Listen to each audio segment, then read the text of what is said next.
Hello there. I have returned once again to talk about something that is not Demon Slayer. No need to applause my genius. No, seriously. No, quit it. Today's topic is K-pop Demon Hunters. More specifically, the demon boy band of the movie, the antagonists, the Saja Boys.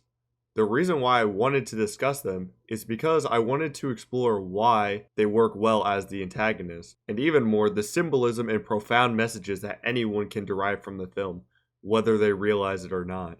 Also, don't forget to subscribe if you like the video, and like the video too. It helps get me money. First, a quick overview of who they are. Their inception was the result of the ruler of the demon realm, Guima, struggling to find a way around the hunters with the power of their song that seals the Honmoon. His tactics of sending his subordinates to personally delay the hunters proved to be ineffective time and time again, making his flame become mere embers due to the lack of souls required. That is, when Jinu proposes the idea of creating something that will not target the hunters themselves, but rather what powers the Honmoon, the fans. By breaking the fans' connection to Huntrix's songs, they will succeed in breaking the Honmoon and releasing Guima from his prison. How do they do this? By creating something that will lead them away from Huntrix, a boy band, a demon boy band. Here, the members, aside from Jinu, all transform to show off their looks, and already we have something we can dissect.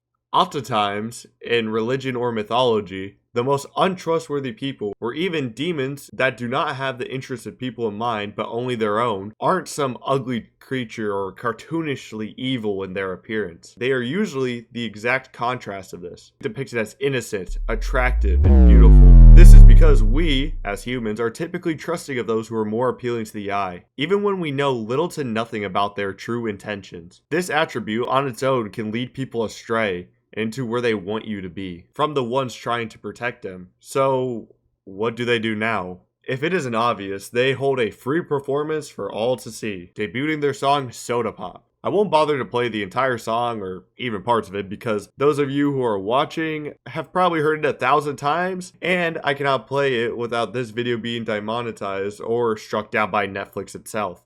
And I like money. So I consider this a win-win. In this song, the lyrics talk about you, the listener, being something they desperately need and cannot get enough of. They are dependent on you, that they can only think of you. This is a textbook way of inserting the idea that they care about you, creating a parasocial relationship with the fans. As the fans completely obsess over the Saja Boys, they couldn't personally care about the well-being of the people they perform for, outside of absorbing their literal souls, the materialistic part of them. They also give gifts and help other people with minor inconveniences. These acts of kindness even make Zoe contemplate if they are nice demons. After this, they further expand their reach by hosting game shows and attending Huntrix meet and greets. This lure set by them is given the appearance that they accept and are loving. But when the fans start to follow them, that is when they make their move and flip the switch, causing the fans, after the collapse of the Honmoon, to be put under control. They tap into the insecurities of the people, and with the false sense of security, they then invite everyone to a free performance once again. Everyone that is shown moves like zombies, marching towards their demise, as they are now completely driven by fear, jealousy, abandonment, and anger. I want to segue into a detour about the demon's design and why they matter to the overall narrative of K-pop Demon Hunters. The patterns on their design are a literal representation of their shame. It allows Guima almost complete control over them. This is why even stronger demons like Jinu state that anger alone wouldn't be enough to take down Guima. If anything, trying to take him down with hatred would probably feed his control over them even more. These patterns also plague the main character of the story, Roomie. It pretty much drives her entire character arc in the film, but more on her in a bit. Outside of the literal demons in the story, we have our own patterns, metaphorically of course. This causes us as people to hide our true selves and to separate ourselves from others, even if it is subconsciously. This plays into the final act where the Saja Boys take the stage with the song Your Idol. They chant the Dies Irae before the song starts, but leave out the parts that describe a benevolent God saving lost souls that can be redeemed, and instead describe to the listener that they will be inflamed for all of eternity, cursed and burned to ashes. In this song, they have nearly gone full mask off, talking about how they'll love you more when it all burns down, and that they are your sanctuary, asking the listener to basically give everything to them and in return you will then earn their affection. Their lyrics like, "No, I'm the only one right now," and "I'm the only one who'll love your sins," they make the viewer feel isolated, that their only hope of salvation is with them and only them. They even use the power of suggestion to reassure them. By asking the question, "Don't you know I'm here to save you?" This is done to deny any notion of making the wrong choice, because why would someone who is here to save you want to chase you away or harm you?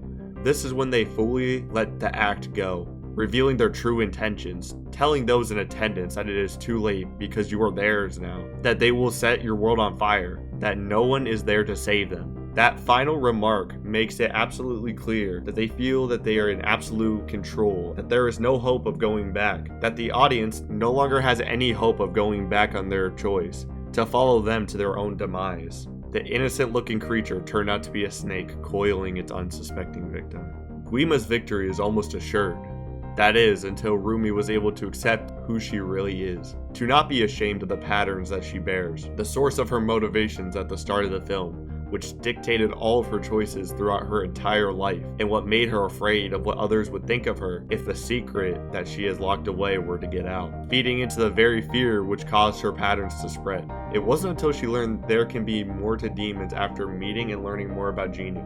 Their connection is what allowed them to be unbounded from the burden from what scares them. Roomie getting outed as a demon, which was her lowest that she has ever been emotionally in the film, is also what let her realize that the honeymoon that she is once strengthening and protecting was something that fundamentally needed to be reborn.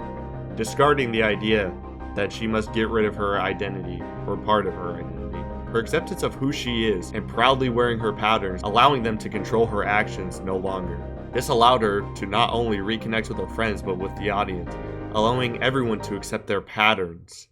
However, even when resonating with everyone, they still needed one last push to overcome Guima, someone on his side to make the correct choice. Genu starts off in the film completely driven by the regret of betraying his mother and sister to give himself a lavish lifestyle.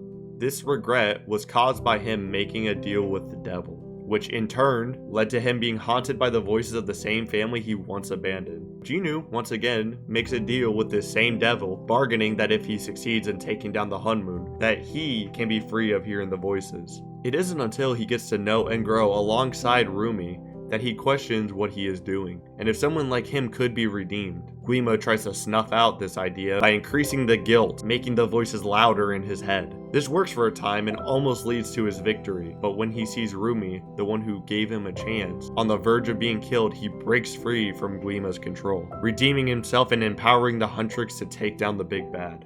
So in conclusion, this film has very powerful messages that can resonate with people of all ages, warning them of not just the literal but also metaphorical demons that can exist in our life, promising us a false salvation, using our insecurities against ourselves to make us buy into whatever they are selling, when oftentimes it takes self-reflection and the aid of true friends and family to rebuild ourselves, to make ourselves stronger than we were before.